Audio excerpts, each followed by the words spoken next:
everyone, I'm John. Justin. Welcome to the Project Job Fair. For our first episode, we will be featuring one of the famous businessmen in our country. Well, he is known as Mr. Big Man. Introducing Big Man. Si Big Man ay isang famous sa ating bansa bilang tagabigay ng mga job opportunities to those who are unemployed. That's right.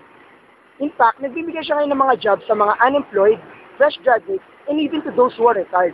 And not only that, tumutulong din siya sa mga kumpanya. Para tumulong sa kanya. Di ba, Joren? Tama ka dyan, Justin. And we are here to help him plan his job fair by interviewing people.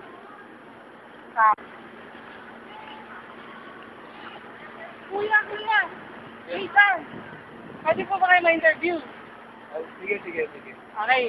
Justin po from Job Fair. Kuya, parang estudyante ka. Taga saan ka? Sa E. Sa ENG. Anong course?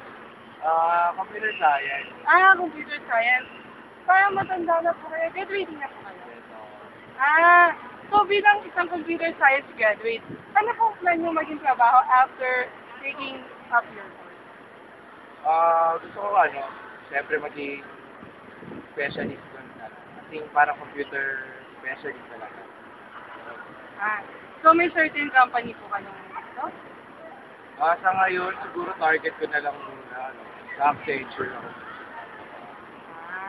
Sige po. Ano nga po pangalan niyo, kuya? I'm Arvin. Arlene. Sige po. Thank you po, kuya. Bye-bye. Jaren! May nakita po akong dalawang ate from Westcoast yata to, from UST. Sige po, interview natin sila. Hi, ate. Ano pong year nyo? Second year. So, ano po pangalan nyo dalawa? Okay, so ka po tayo sa job fair.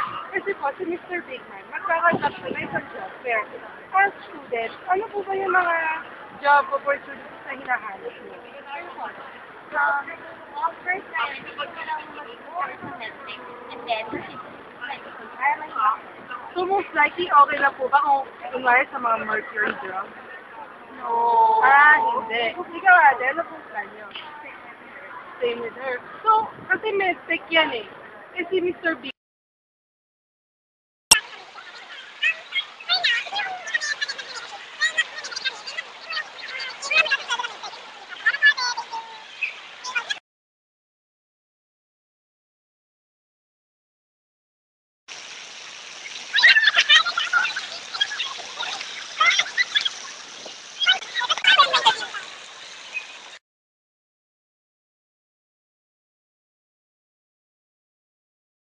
Mag-apply ako sa trabaho.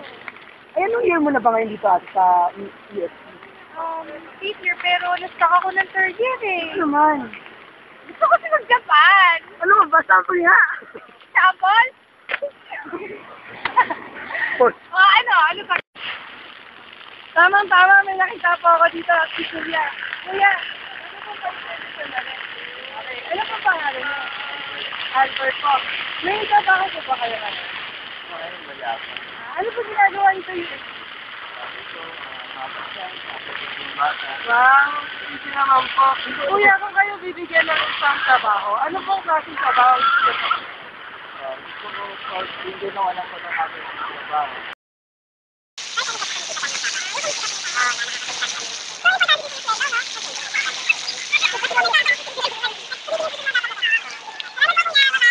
Ang hirap pala maghanap ng trabaho, lalo kapag ma-undergraduate ka pa, diba? Ano ba naman? Paano tayo makubuhay kung hindi ka maghahanap ng trabaho? Eh, wala. Tingin-tingin lang sa mga classified ads. Ano ba yun?